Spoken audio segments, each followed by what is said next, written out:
Llegamos a la cuadra donde creció Gustavo Petro, bueno, en épocas de vacaciones, donde vacacionó acá en Ciénaga de Oro. ¿Es así o no, profesor Jorge Luis? Sí, de igual forma nace acá y muy pequeño se lo llevan para Zipaquirá. De igual forma pasó prácticamente parte de su niñez acá y parte de su juventud, hasta que ya fue construyendo su vida pública y su vida política. Jorge Luis Petro es primo hermano de Gustavo Petro. Si hay alguien que conoce, como dicen por ahí, como las aventuras de jóvenes, es usted, ¿cierto? Así es, porque de igual forma era también su guía, ¿no? Afortunadamente nos criamos en la misma casa prácticamente desde muy pequeños y somos contemporáneos, lo cual me tocaba sacarlo, compartíamos momentos, digamos, de alegría, de juego, de niñez y de juventud. ¿A qué edad usted más o menos conoció a su primo? Muy pequeñito, por lo menos él es un año mayor que yo y prácticamente casi contemporáneo. O sea, ¿él venía acá siendo niño o ya como en su adolescencia? Venía niño, en la adolescencia, cuando ya por lo menos se entra a la carrera política, ya él deja de venir acá con mayor frecuencia, ¿no? Porque sus ocupaciones no le permiten. ¿Y todos vivían en una misma casa?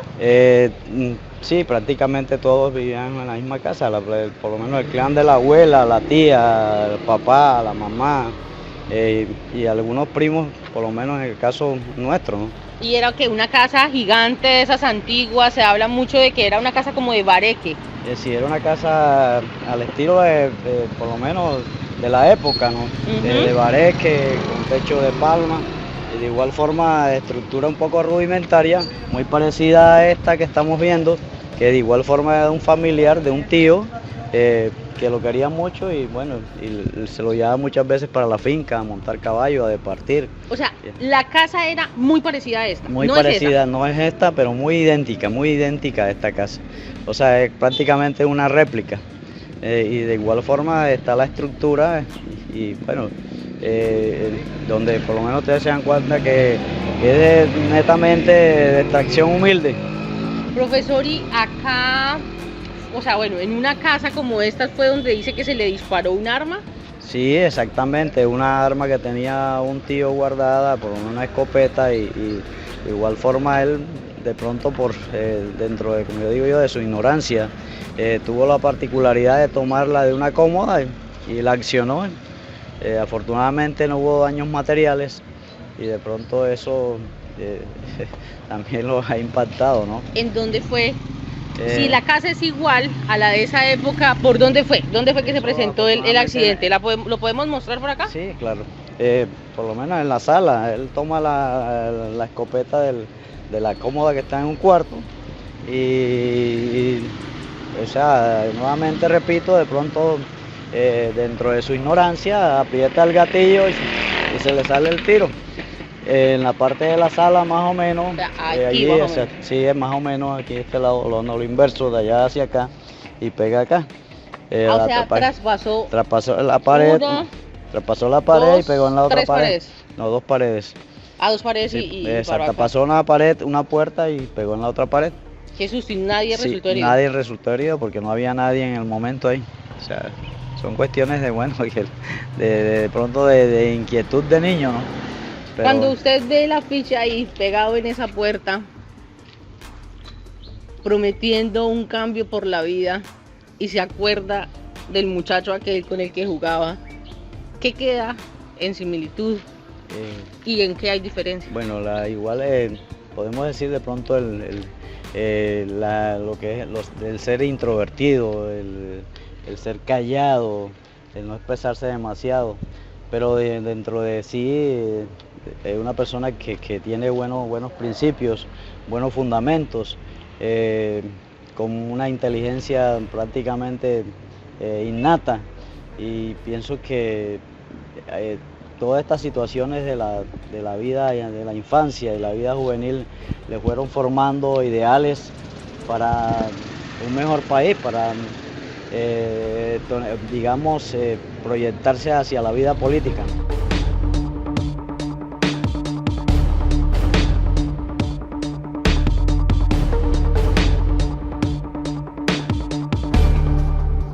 Gustavo Petro, ¿cómo era de joven?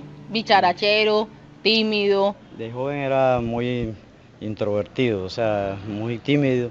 Generalmente uno lo convidaba, él decía que a veces prefería quedarse mejor leyendo en el cuarto o viendo televisión. Bueno, ya posteriormente, en la medida ya que fue siendo un poquito más adulto, de pronto fue amante de salir un poco más, ya dentro de las diversiones. Cuando niño era jugar fútbol, jugábamos ajedrez aquí en esta esquina. ¿Y quién ganaba el ajedrez, usted o él? No, a veces él, porque de pronto tenía más experiencia en el juego del ajedrez. ¿Usted lo veía como el cachaquito que venía o el primo costeño? De igual forma, uno encontraba las diferencias en cuanto a color de piel. Entonces, generalmente le decíamos el cachaquito, pero yo siempre lo trataba como Gustavo. De igual forma, la demás gente, si le llegaron los cachacos, los demás familiares, vamos a visitarlos. Y por el hecho de venir del interior, se aglomeraban los primos acá a saludarlo, ¿no? Y él hacía también en esta esquina, no, y en la casa también internamente. Pero es que esta es la esquina de la casa de la abuela. La casa de la abuela. Esta es la casa donde realmente venía Gustavo Petro. Exactamente, en todas las épocas de vacaciones, en la menor oportunidad él se venía. Muchas veces cuando estaba pequeño, lógico, lo traían los familiares, el papá o la mamá. Posteriormente ya inclusive se venían solos, ¿no? Entonces, porque le gustaba el ambiente, le gustaba el clima, tenía la oportunidad acá de salir, de conversar. Entonces ese es el punto exacto. O sea, esta era la esquina donde venían a parchar, que llaman los muchachos. Exactamente, en esta esquina nos sentábamos, él y con los demás primos, nos sentábamos aquí a charlar, a conversar sobre cuestiones de tipo digamos, de jóvenes, de niños, e inclusive también esa es la problemática de la comunidad. Entonces todo esta, pasábamos un buen rato acá, inclusive jugando ajedrez. También nos sentábamos y se reunía un grupo de jóvenes, un grupo de familiares, de lo cual departíamos. Inclusive muchas veces nos sentábamos en las noches también, y para él era de pronto satisfactorio porque estábamos al aire libre. Profe, usted toca un tema que usted sabe que en todo lado hay amores y odios, ¿cierto?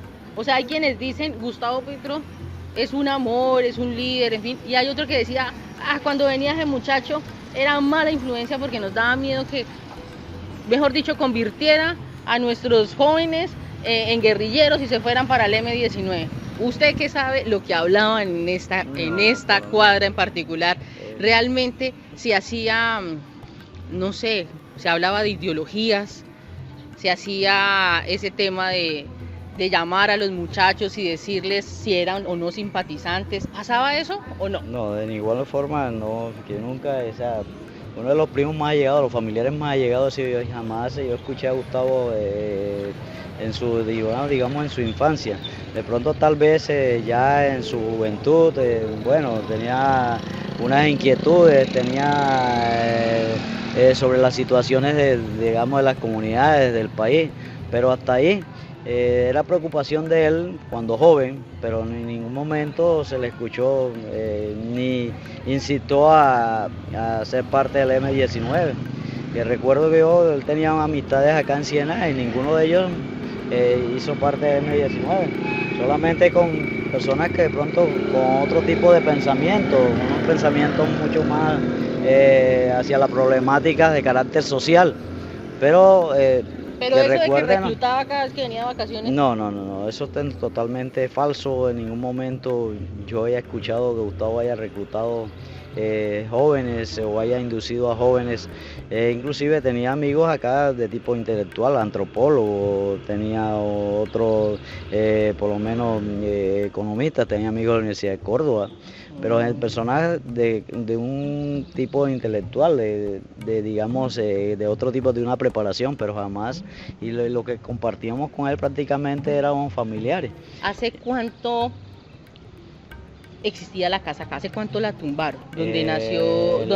¿Acá fue donde nació Gustavo Petro? ¿En esa misma casa? Sí, en la misma casa. La casa de la abuela. La casa de la abuela, inclusive quien atiende al parto es una señora llamada María Montes, que vivía al frente, que era la partera del pueblo en esa época, ya por allá los años 60, era la partera del pueblo y vivía, qué casualidad, vivía al frente y aquí venían, no existía, digamos, hospitales, y la mayoría de la gente de las veredas, inclusive del mismo pueblo, ella se hacían el procedimiento de parto con ella. Entonces, afortunadamente, ella tuvo digamos, la oportunidad, todo ese don de asistir a la mamá por allá en 1960. De igual forma... ¿Y la abuela durante cuántos años vivió? La abuela vivió bien alrededor digamos, de 14 años, 16 años de fallecida. Era la persona que lo atendía a él, lo mismo que la tía Carmen. La hermana del papá era la que prácticamente le preparaba todos los alimentos y lo que él le provocara, por decir algo. Generalmente le gustaba mucho el huevo frito, las ensaladas de verdura, de berenjena, por decir algo. Y eran bastante complacientes con ellos en el sentido de que como ellos venían, le preparaban el tipo de comidas que ellos les apetecía, prácticamente comidas típicas de la costa, ¿no? Usted cuando jugaba con él, cuando salían a bailar, cuando jugaban ajedrez, ¿se imaginó en algún momento que podía llegar a ser una persona tan influyente en Colombia? La verdad nunca lo pensé, generalmente nunca lo pensé, ni inclusive en las visitas que hice allá a sus familiares, a su casa, pues en Bogotá jamás lo pensé.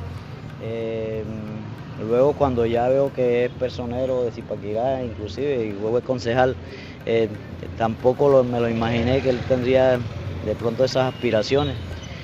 Lo que sí tenía unos ideales, que era, digamos, luchar por las clases menos favorecidas o las más desfavorecidas. Eso sí lo fui notando ya en su juventud, pero de igual forma aquí se está reflejando todo ese pensamiento que él fue acumulando en ese tiempo de joven. Cuando él era pelado, ¿qué tan descomplicado era para salir y cómo se vio el cambio? Porque pues sabemos que es una de las personas que tiene mayor esquema de seguridad en Colombia, ya todo es más complejo. ¿Cómo vivieron ustedes como familia el cambio del muchacho que le cambió la vida también de un momento a otro, donde ya no podía salir solo, donde su vida misma está amenazada? De igual forma yo pienso que en la medida que se fue enrolando en el campo político y de igual forma fue apersonándose de las situaciones anómalas del país o de las injusticias sociales en el país, donde fue descubriendo situaciones como por lo menos el paramilitarismo, la corrupción de ciertos clanes políticos, todo eso le fue generando inconformismo a las mismas clases políticas colombianas. Y de igual forma él ha visto su vida un poco amenazada, de ahí que ha tenido que recurrir al Estado y a instancias internacionales donde ha demostrado o ha puesto de manifiesto que su vida ha corrido peligro. Y de ahí el Estado, a través de pronto de las quejas digamos, de los entes internacionales que él ha establecido, le han colocado su grupo de seguridad o su plan de seguridad. Sí, pero ¿cómo vieron en el pueblo eso? O sea, es decir, eso lo conocen en el interior del país, pero ¿cómo se vivió acá en Ciénaga de Oro, que es un municipio que aparentemente es muy tranquilo y donde las personas dejan las puertas abiertas, donde todo el mundo sale sin mayor precaución? No, yo pienso que de todas maneras se ha impactado y la gente ya ha entrado en conciencia, digamos, de que como toda la vida es dinámica, ¿no? Se ha dado un cambio tanto en él y digamos que la gente lo ha ido asimilando. ¿Cada cuánto viene él? Ahora le está quedando bastante difícil llegar, o sea, por los mismos compromisos políticos, los mismos compromisos con la población, con las comunidades. Entonces es difícil ya inclusive conversar con uno. Solamente vino ahora en la campaña, en el día que se le festejó el cumpleaños al papá, el 11 de noviembre, que de igual forma le organizamos los familiares una reunión al papá y él aprovechó y llegó a felicitarlo. ¿qué de cierto hay que solamente viene en campaña? No, no solamente viene en campaña, por lo menos ya ha venido 2 o 3 veces, nuevamente repito, de pronto por las obligaciones, por la agenda que tiene tan apretada en estos momentos le queda difícil, pero de igual forma yo tengo entendido que si llega a ser presidente va a venir acá y por lo menos va a orar, va a entrar a la iglesia, no como la gente dice que por lo menos que es totalmente ateo o que es ateo. De igual forma ahora cuando vino lo primero que hizo fue acercarse a la iglesia y orar en la iglesia. Entonces allí se contradice por lo menos aquellas personas que siempre lo han catalogado como ateo, ¿no?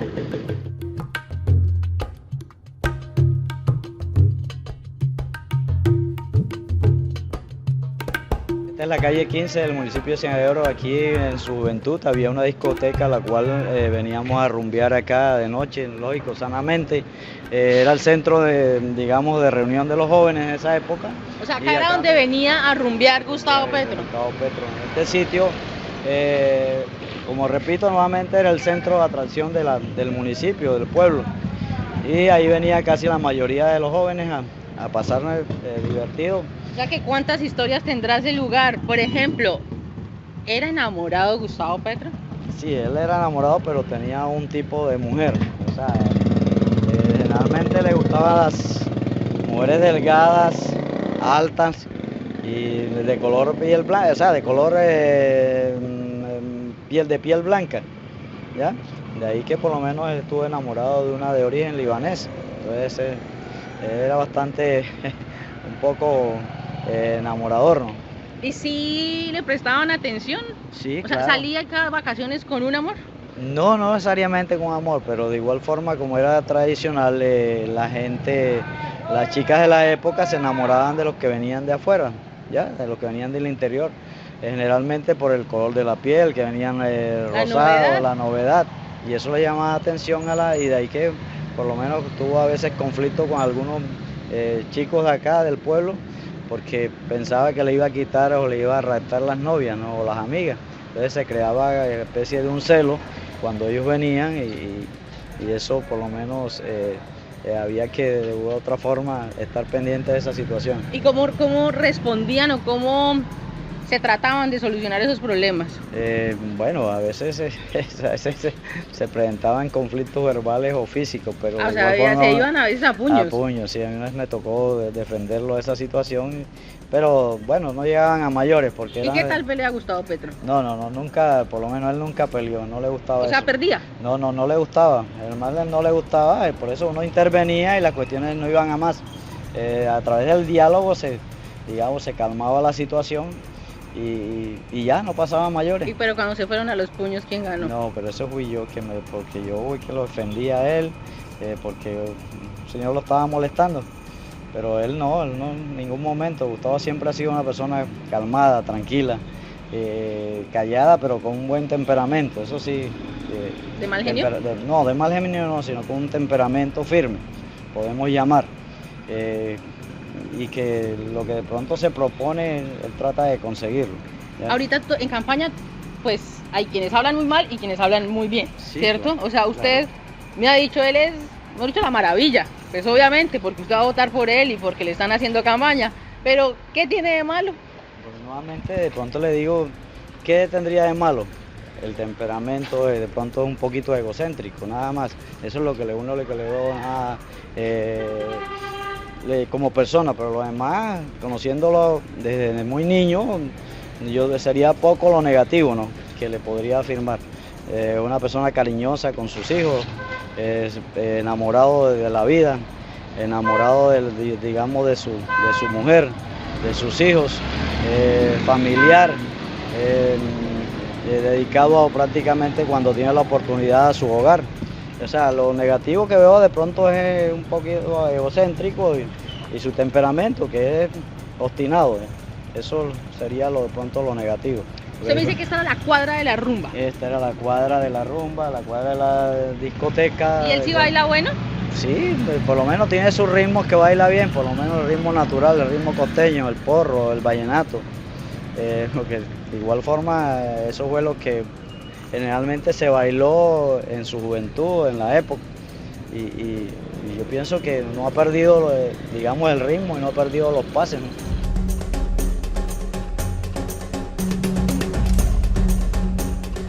Este es el famoso caño donde se bañaba su primo. Exactamente, este es el caño de Aguas Prietas, que por lo menos hace 20 años sus aguas eran un poco más limpias, 20, 30 años, no sé, no había esos altos grados de contaminación. De igual forma, de pequeño un familiar lo traía acá casi todos los días y para él es ser una recreación, una diversión inmensa, sentir que estaba metido en las aguas del caño de Aguas Prietas. De igual forma representaba la alegría como niño, ¿no? Y eso lo llenaba de satisfacción. O sea, él se lanzaba tipo trampolín, hacía su clavado. Exactamente, como todo niño. Igualmente hizo los pininos para nadar, ¿no?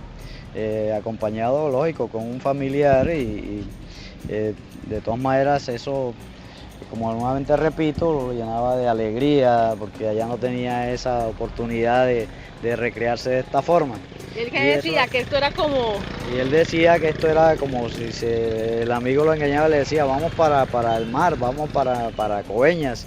Y él se creía ese cuento de Coveñas. Inclusive este caño en su época se podía pescar. Y muchas veces el familiar lo enseñaba a pescar con una flecha, con un anzuelo. Y cuando alguien cogía un pez, eso le llenaba de satisfacción por la curiosidad digamos, del pez, ¿no? Por eso era uno de los motivos quizás que él... O sea, él venía convencido que esto era el mar. ¿Ustedes se burlaban de él? Sí, exactamente, pero uno todavía no tenía la dimensión de conocer el mar, porque era muy pequeño. De igual forma, él lo veía como algo fantástico, como algo agradable para su niñez, ¿no? Hace poco volvió, ¿no? Sí, hace poco volvió y estaba como reconstruyendo un poco de la parte de la historia, explicándole a sus hijos que en esa época él se metía, pero lógico está marcando la diferencia de los grados de contaminación y la situación ambiental. Este riachuelo o este caño, ¿a dónde va a parar? Bueno, este caño va a desembocar al río Sinú. A la Ciénaga Grande en primera instancia y luego vierte sus aguas al río Sinú.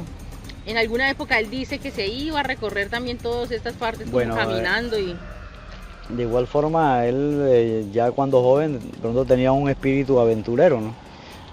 Una época se fue para Isla Fuerte, duró varios días. Isla Fuerte es un islote que está diagonal a las playas de Coveñas o digamos al municipio de Coveñas. Creo que fue una primera vez y le siguió gustando y de igual forma fue conociendo la forma de vida de los isleños, sus características, sus condiciones, sus falencias, y ya ahí se le fue inculcando, digamos, la forma de vida de esos isleños. De igual forma... ¿Esa fue la vez que él caminó durante horas y la tía Carmen tuvo que...? No, la vez que caminó durante horas fue para la Sierra de Santa Marta, la Sierra Nevada de Santa Marta. Se le dio por ir a la sierra y caminó, donde la tía Carmen tuvo que curarle las ampollas cuando regresó. De igual forma, él fue como que tenía el interés como de conocer otras culturas, por lo menos los Kogi, no sé, en la Sierra Nevada de Santa Marta, y caminó largas distancias, conociendo cultura, conociendo espacios, conociendo ambientes. De igual forma, siguió visitándolos posteriormente. Le gustaba la naturaleza, le gustaba el campo, le gustaba montar a caballo. Eso le fascinaba también. De igual forma los tíos lo llevaban a las fincas y él aprovechaba la oportunidad para compartir con la naturaleza y con los animales, ¿no? De ahí que el interés de pronto al no maltrato animal. Eso de pronto viene quizás de nacimiento, de herencia, no sé. Y cuando eran jóvenes iban a Corralejas, porque esta zona es súper famosa por las corralejas. Gustavo prácticamente no le gustaban las corralejas. Gustavo no le gustaba, nunca le gustaron las corralejas. O sea, iba no pero no era contento. No, es que no, nunca, prácticamente, si fue alguna vez, recuerdo yo, se bajaba, ya, de pronto no le gustaba el ambiente de las corralejas. Como repito, era bastante introvertido en esa época y eso no era, me decía que ese no era su ambiente, que ese no, entonces se quedaba en la casa generalmente leyendo, que se quedaba mirando O sea, le sacaba el cuerpo a ese plan. El cuerpo a ese plan. En cuanto a la rumba, sí, era rumbero en su época. De una que otra vez nos tomábamos unos traguitos, pero nunca, digamos, nos extralimitábamos. Pero las corralejas no, además eso sí lo tengo por certeza, que nunca fue capaz de, digamos, mantenerse una temporada de corraleja, porque se regresaba. Ya, en cambio Juan, el hermano, sí le gustaba, le gustaba mucho, un poquito más la diversión, le gustaban las corralejas, pero Gustavo en su momento, inclusive de niñez y de juventud, le gustaron las corralejas. Este era uno de los puntos de encuentro claves para ustedes. Sí, claro, porque aquí era digamos, el epicentro de la reunión de los jóvenes de la época. O sea, es el parque principal. De los años 80, de la década de los 70, 80, 90. Era el parque principal, aquí nos reuníamos todos porque como no había prácticamente centros de diversión y nos reuníamos a girar en torno al parque. De igual forma uno se encontraba con la persona 2 y hasta 3 veces en la misma noche, nos sentábamos en las bancas. Esto está conformado por unas bancas, de igual forma ya la estructura no es la misma, pero el parque y el sitio sí es el mismo. Aquí nos sentábamos a dialogar con amigos, nos sentábamos a dialogar con amigas, de igual forma de pronto a mariposear a alguna chica que de pronto era atraída o una chica que nos llamaba la atención, primordialmente él, porque ya el rostro de uno, la cara de uno era común en verlo y cuando ellos venían, las chicas sentían alguna atracción por los rostros y las caras, o sea, ¿a usted le servía que llegaran sus primos acá? Porque sí, era la oportunidad de que las peladas le entablaran conversación. Claro, exactamente, porque de pronto uno tenía relación con personas o conseguía amistades que en un momento determinado no sabía cómo llegarle o no sabía cómo presentarse. De igual forma, cuando él me decía, esa chica me interesa o me gusta, házmela llegar, uno la llamaba sin ningún recelo y ellas llegaban donde uno estaba y entablaban una conversación con él. ¿Y él cómo es en plan conquista? Bueno, digamos que normal, como todo, ¿no? Pienso que como todo joven de la época, lógico que ahora las cosas han cambiado, a través del diálogo, a través digamos, de la conquista, no sé, de la presentación personal, y eso era fundamental para... Es que le pregunto porque como dicen que él también en su momento ha sido catalogado como machista, ¿qué hay de cierto en eso? Que sepa, no, machista como tal, yo pienso que todo hombre tiene algo de machista, ¿no? Pero de igual forma nunca he escuchado que le haya pegado a la mujer, nunca he escuchado que le haya salido con improperios, jamás he escuchado que le haya salido con una autorización de macho, jamás, a pesar de que él ha tenido, por decir, varias compañeras de convivencia. Jamás lo he escuchado, inclusive ni a los hijos he escuchado de pronto esa situación del mero macho.